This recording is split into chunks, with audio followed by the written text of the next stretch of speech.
அச்சம் என்பது மடமையடா, அஞ்சாமை திராவிட புடமையடா. ஆறிலும் சாவு நூறிலும் சாவு, தாயகம் காப்பதே கடமையடா, தாயகம் காப்பதே கடமையடா.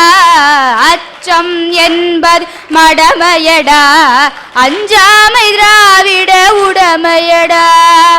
ஆமா சார். சபாஷ்.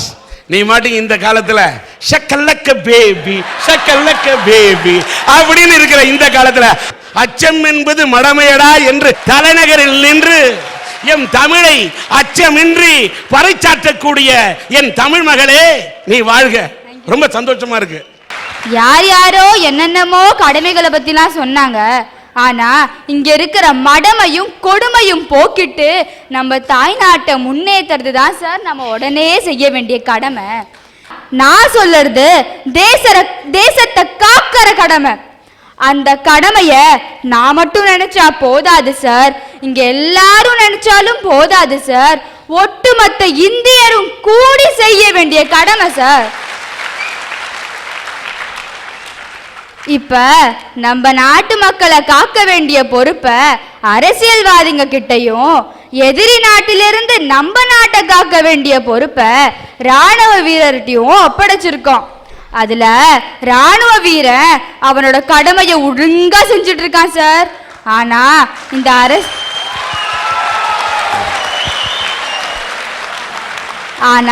இந்த அரசியல்வாதிங்க மட்டும் செய்யறது இல்ல சார். அங்க பாகிஸ்தான் பார்டர்ல ஒரு ராணுவ வீரன் AK-47 கையில வச்சுக்கிட்டு எப்ப எதிரி வருவான்னு பார்த்துட்டு அவனை துரத்தி அடிக்கிறான். அதே மாதிரி சைனா பார்டர்லயும் சைனாக்காரன் உள்ள வந்த உடனே பீரங்கி முழக்கத்தோட போய் சண்டை போடுறான். அடுத்த நாளே பாராளுமன்றமும் கூடுச்சு. நான் நினைச்சேன் அவனை ஆதரிச்சு பாராட்டி பேசுவாங்கன்னு. ஆனா அவன் வச்சிருந்த AK-47லயும் பீரங்கி வாங்கினதுலயும் ஊழல் இருக்குன்னு சொல்லிட்டு மைக்க தூக்கி வீசுறாங்க, சேர தூக்கி அடிச்சுக்கிறாங்க. என்ன சார் இது? இத நான் சொல்லல சார், பாராளுமன்றத்தோட சபாநாயகர் சோம்நாத் சாட்டர்ஜி சொன்னாரு. ஸ்கூல் பசங்க கூட 1-2 தடவை சொன்னா கேட்டுப்பாங்க, ஆனா இவங்க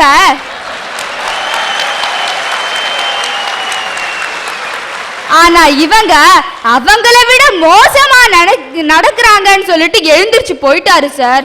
இந்த நிலைமையை மாத்துறதுக்கு உடனே செய்ய வேண்டிய கடமைகள்னு என்னென்ன நான் சொல்ல வந்திருக்கேன் சார்.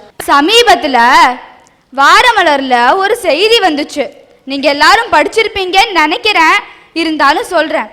அதுல கிரைம் பிரான்ச் அதிகாரி ஒருத்தர் ரொம்ப வருத்தத்தோடு எழுதியிருந்தாரு. அதாவது லஞ்சம், ஃபோர்ஜரி, கொலை இதெல்லாம் செய்யறவங்கள நாங்க ரொம்ப கஷ்டப்பட்டு ஆதாரத்தோட பிடிச்சாலும் சில உயர் அதிகாரிகள் மற்றும் அரசியல்வாதிகளோட செல்வாக்கால அவங்க வெளியே வந்துடுறாங்க. அதையும் தாண்டி கோர்ட்ல கொண்டு போய் நிறுத்தினாலும் வாத திறமையுள்ள வக்கீலுங்க அவங்கள வெளியே கொண்டு வந்துடுறாங்க.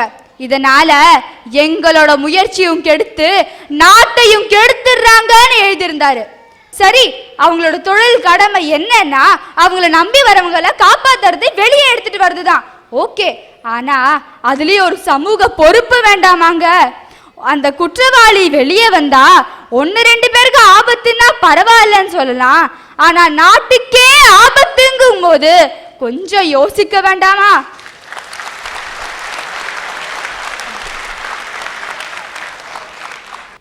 காந்தி சொல்லிருக்காரு, செய் அல்லது செத்து மடின்னு. அத நான் எப்படி தெரியுமா எடுத்துக்கிட்டேன்?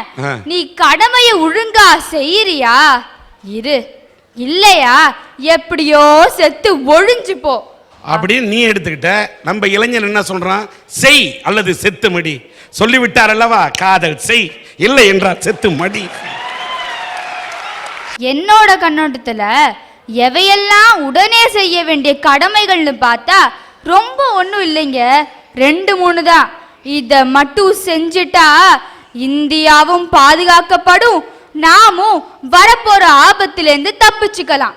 முதல்ல நம்ம சட்டத்தை திருத்தணுங்க. அப்புறம் பொருளாதார பொருளாதாரத்தை பெருக்கி வறுமையை ஒழிக்கணும். சட்டத்தை திருத்தறதுல முதல்ல திருத்த வேண்டியது என்ன தெரியுமா? நதிநீர் இணைப்பு திட்டம் தாங்க. ஏங்க, நாம் எல்லாம் இந்தியர்கள், நாம் இருவரும் ஒற்றுமையா இருக்க வேண்டும், நாம் எல்லாம் சகோதர சகோதரிகள்னு சொல்ற நீங்களே ஒரு மாநிலத்தில் உள்ளவங்க பக்கத்து மாநிலத்துக்கு தண்ணி தர மாட்டேன்றீங்க. நிலம், நீர், நெருப்பு, காற்று, வானம் இதெல்லாம் இந்த உலகத்துல பிறந்த எல்லாருக்கும் பொதுவானது தானே? அப்படி இருக்கும்போது இயற்கை தெய்வம் கொடுத்த நதியை மட்டும் எனக்கு தான் சொந்தம்னு எப்படிங்க சொல்றீங்க?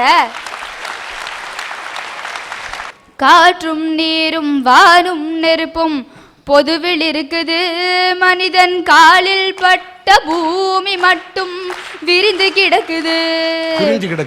பிரித்து வைத்து பார்ப்பதெல்லாம் மனித இதயமே. உலகில் பிரிவு மாறி ஒருமை வந்தால் அமைதி நிலவுமே, அமைதி நிலவுமே. எங்க பூமியை பிரிச்சுதான் இன்னைக்கு சண்டையும் கலவரமுமா இருக்கு. நதியையும் பிரிக்கணுமா? அதனால தாங்க சொல்றேன், எந்த கட்சி ஆட்சிக்கு வந்தாலும் காஷ்மீர்ல இருந்து கன்னியாகுமரி வரைக்கும் இருக்கிற எல்லா நதியும் இந்தியர்கள் அனைவருக்கும் சொந்தம்னு சட்டம் கொண்டு வரணுங்க. ஏன்னா சபாஷ், உன்னுடைய உணர்வை மதிக்கிறமா. தலைநகரிலே இருந்து கொண்டு உங்களுக்கு கங்கை பக்கத்தில் இருக்கு, யமுனை பக்கத்தில் இருக்கு, வட இந்தியாவில் இருக்கிறவங்களுக்கெல்லாம் உங்களுக்கெல்லாம் ஆறு இருக்கு, இங்கே இருக்கிறவங்களுக்கு ஆறு இருக்கு. அதனால தென்னிந்தியாவில் இருக்கிற எங்களுக்கு தான் காவேரி ஆறு எங்கள்கிட்ட இல்லை, பாலாறு எங்கள் பக்கத்தில் வந்தால் கூட குறுக்க தடுக்கிறாங்க, கிருஷ்ணா ஆறு வரல. அதனால எங்கள்கிட்ட ஒரு ஆறு இருக்கு, அதுதான்மா கண்ணீர் ஆறு. தமிழ்நாட்டில் இன்னைக்கு விவசாயிகளுடைய நிலை, எங்கள்கிட்ட இருக்கக்கூடிய கண்ணீர் ஆறு. அங்கே தண்ணி இல்லை, கஷ்டப்படுறோம். இன்றைக்கு தமிழன் கஷ்டப்பட்டு கொண்டிருக்கான். ஆனால் தலைநகரில் இருந்தால் கூட, தென்னிந்தியாவிலே காலுக்கு வலித்தால் கூட அது தலைக்கு தெரியுமே என்பது போல தென்னிந்தியாவில் இருக்கக்கூடிய எங்கள் உணர்வை தலைநகரில் இருந்து புரிந்து கொண்டு உரையாற்றக்கூடிய உன் உரையை பார்க்கும் போது மகிழ்ச்சி அடைகிறேன். இன்னைக்கு இந்தியாவில் எல்லா துறையிலும் நிறைய புதுமைகள் வந்துகிட்டே இருக்குங்க. அன்னைக்கு சென்னையில் உள்ள மனைவி அமெரிக்காவில் உள்ள தன்னுடைய கணவருக்கு தன்னுடைய அன்பையும் உணர்ச்சியும் கொட்டி கடிதம் எழுதுவாங்க சார். அது அங்கே போய் அவர்கிட்ட கிடைக்கிறதுக்கு 15 நாள் ஆச்சுங்க. அன்னைக்கு திருப்பி அவர் மறுகடிதம் எழுதினார்னா இந்த அம்மா கிட்ட வந்து அது கிடைக்கிறதுக்கு இன்னொரு 15 நாளுங்க. ஆக இவங்க தன்னுடைய சுக துக்கங்களை பரிமாறிக்கொள்வதற்கே அன்னைக்கு 1 மாசம் ஆச்சுங்க. ஆனா இன்னைக்கு ஆன்லைன் சேட்டிங் மூலியமா உடனுக்குடைய அந்த அன்பையும் பரிமாறிக்கிறாங்களே, அதுதான் சார் புதுமை.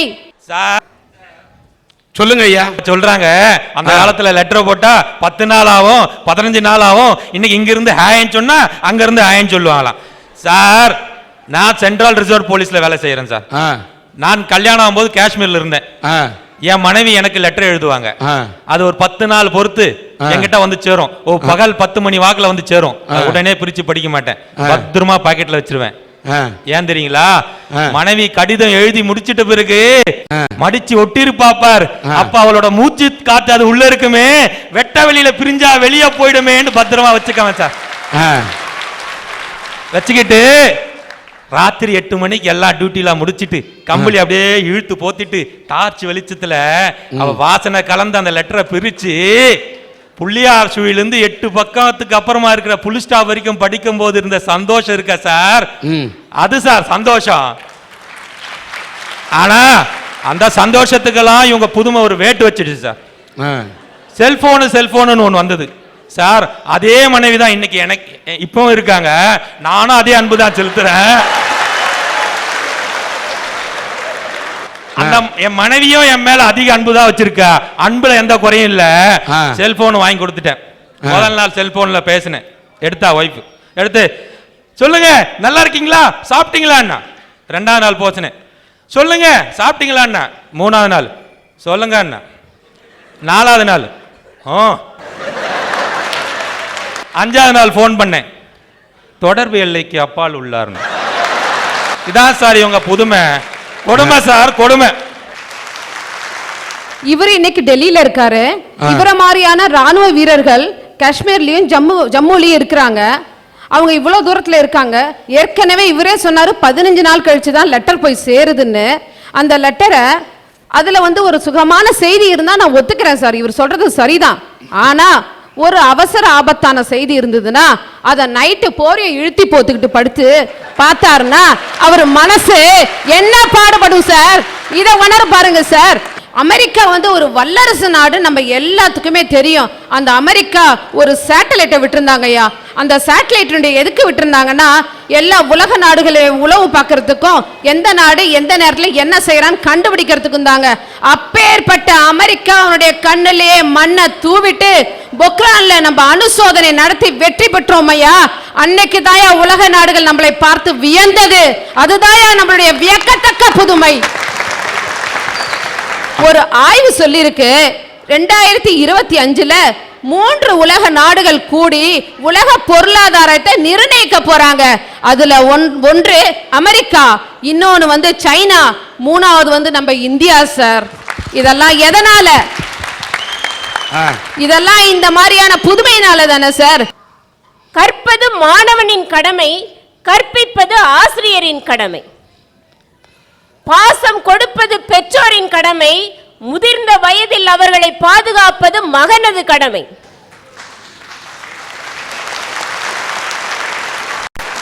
அறியாமையை நீக்கிறது பத்திரிகையோட கடமை, பண்புள்ள சமுதாயத்தை படைக்கிறது படைப்பாளனோட கடமை. அதே மாதிரி எல்லா கடமையும் எடுக்குனீங்க. காதலிப்பது ஒரு இளைஞனின் கடமை, அந்த காதலை தடுப்பது பெண்ணை பெற்ற அப்பனின் கடமை. அத சொல்ல மறந்துட்டீங்களே. இளைஞர்கள் மனசுல ஒரு ஏக்கம் இருந்து நான் சொல்லிட்டேன்ப்பா.